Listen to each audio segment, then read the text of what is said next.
Button दबाना, दूसरे question पे आगे बढ़ जाना। हाँ, जो बटन किस क्वेश्चन पे दबाना है, उसके किस ऑप्शन में दबाना है, वो आपको पता रहना चाहिए। ठीक है, बस मेन हम लोग ये आपको बताना चाह रहे थे। सक्षमता परीक्षा आसान होगी। तो सीएम साहब 2 नवंबर को कह चुके, अगर आपने सुना नहीं होगा उनको भाषण में, तो उन्होंने कहा था कि परीक्षा उतनी मुश्किल नहीं होगी जो बीपीएससी लेवल की होती है, ऐसा नहीं है। तो ये हल्की तैयारी के साथ भी आप इसको उत्तीर्ण कर सकते हैं। हम लोग खाली ये हर हफ्ते 20-30 विद्यालय देखता हूँ पटना के बाहर, इतनी अच्छे कुछ नियोजित शिक्षक इतना अच्छा पढ़ाते हैं। हमने तो किशनगंज में एक लेडी प्रिंसिपल को देखा, उनका पूरा टीम नियोजित शिक्षक था। हमने उनको कहा SCRT में पटना में बुलाएंगे, उनका क्लास कराएंगे। इतना ऑर्गेनाइज, इतना कंट्रोल। मैं हाजीपुर में एक बार गया था, तो वो शिक्षिका 2 शिक्षिका थी, बच्चों को 1 2 3 पढ़ा रही थी, FLN किट।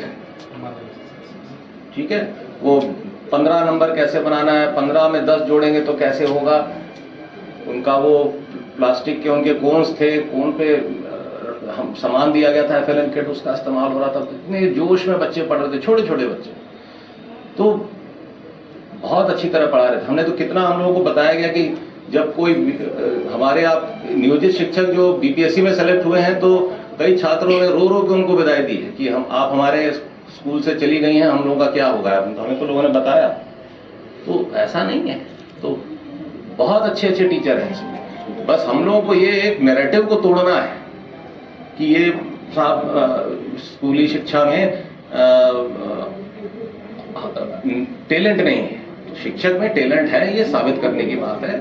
उसको बस हमें एक डेमोन्स्ट्रेशन देना है। तो ये जो हम लोग नियमावली बना रहे हैं, सक्षमता परीक्षा बना रहे हैं, एक इस नैरेटिव को तोड़ने के लिए कि साहब ये देखिए, ये पास भी कर गए और सब हो गया।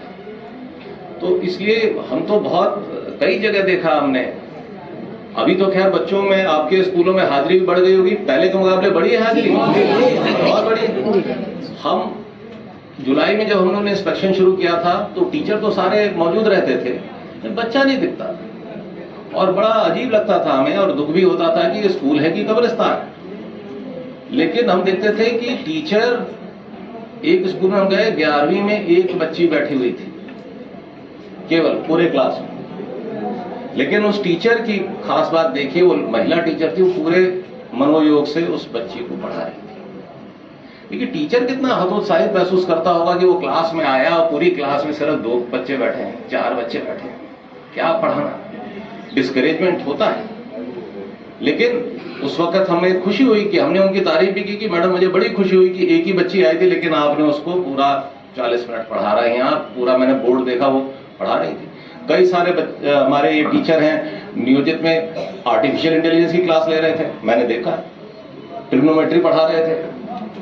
तो अपार टैलेंट है और बहुत सिंसियरिटी, बहुत मेहनत हो रही है आप लोगों को। इसीलिए मुझे खुशी है कि हमें कोई नया कुछ करना नहीं पड़ रहा। हम लोग जो वैकेंसी भर रहे हैं वो एक नीतिगत तरीके से बीपीएससी के माध्यम से भर रहे हैं। पहले की प्रक्रिया थी कि हम लोग पंचायत से करते थे, और अब बीपीएससी से लोग आगे, वैकेंसी भर गई है। जैसे जैसे छात्रों को पता चल रहा है कि टीचर आ गए हमारे स्कूलों में, तो हाजिरी और बढ़ गई। बाकी आप लोगों ने भी काफी उनको अनुशासन में डाला है, कुछ नाम काटा है बच्चों का, कुछ उनके अभिभावकों को बुलाया है, डाटा, इसी सबसे न असर पड़ा है। आप लोगों ने गांव-गांव जाके प्रचार किया, अपने इलाके में जाके प्रचार किया, माहौल बढ़ा। तो मेरा ख्याल है कोई ऐसा विद्यालय नहीं होगा जहां पे अब उपस्थिति बढ़ी नहीं होगी, सब जगह बढ़ गई होगी। तो हम आप लोग इसके धन्यवाद के पात्र हैं, जो मेहनत आप कर रहे हैं। हमें आशा है कि आप आगे भी इसी तरह मेहनत करते रहेंगे। बाकी हम लोगों के स्तर से जो हो रहा है, हो सकता हम करेंगे। आपको शायद शिवहर से आए हैं, तो हम लोग पता नहीं आपके यहाँ स्कूलों में बेंच डेस्क पहुंचना शुरू हुआ है कि नहीं? अभी नहीं आ गया है। हाँ, हम लोगों ने ये कहा 1 अप्रैल से कोई बच्चा बेंच जमीन पे नहीं बैठेगा। यहाँ भी सीतामढ़ी का मुझे पता नहीं कितना पीछे है, कितना आगे है, अभी मैं उसका रिव्यू करूंगा। तो ये बेंच डेस्क आ जाएगा, हर जगह कमरे आ जाने चाहिए, एक टीचर के साथ एक कमरा होना चाहिए, ताकि वो अपने बच्चों को अलग पढ़ाए। हमने देखा कि कमरों की कमी की वजह से एक ही कमरे में 2 टीचर पढ़ा रहे हैं, एक आगे की तरफ से पढ़ा रहे हैं, एक पीछे की तरफ से पढ़ा रहे हैं। तो वो भी समस्या को अब दूर करना है। तो बड़ी चुनौतियां हैं। रिक्रूटमेंट तो एक पहली चुनौती। अब हमें, अब जैसे 2 लाख टीचर मैडम ने बताया आ गए, अब 2 लाख टीचर के लिए हम लोग को 2 लाख कमरे बनाने हैं। तो मेरा ध्यान अब उस पर आ गया है फिर 2 लाख कमरे हैं तो बेंच डेस्क है, जमीन लेनी है, बाउंड्री वॉल बनानी है, चोरी ना हो जाए सामान। अब हर स्कूल में जब इतना सारा फर्नीचर आएगा, कंप्यूटर आएगा, तो उसकी सुरक्षा की भी तो बंदोबस्त करनी है। तो बड़े सारे काम करते। खैर ये हम लोग सरकार लगी हुई है इस पे, पर मुझे पूरी उम्मीद है कि आप जिस जोश के साथ आपने रिस्पॉन्ड किया है जुलाई से हमारे अभियान को, आप इसी जोश को बरकरार रखें।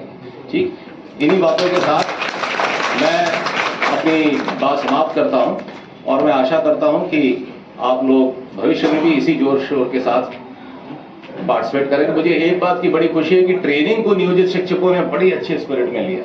मैं जब जुलाई में शुरू किया था तो मुझे लगा था कि आप लोग कहेंगे कि ये क्या शुरू कर दिया हम लोगों का, लेकिन मुझे जुलाई से ही लगा कि ये ट्रेनिंग करा के हमने बड़ा अच्छा किया। आप लोगों ने से बड़ी पॉजिटिव लाइट में लिया इसको कि ये ट्रेनिंग साहब अगर हमारी 10 साल से हर साल होती रहती तो हमारी टीचिंग कैपेसिटी कई गुना बढ़ चुकी होती। तो मुझे बड़ी खुशी। Thank you everybody.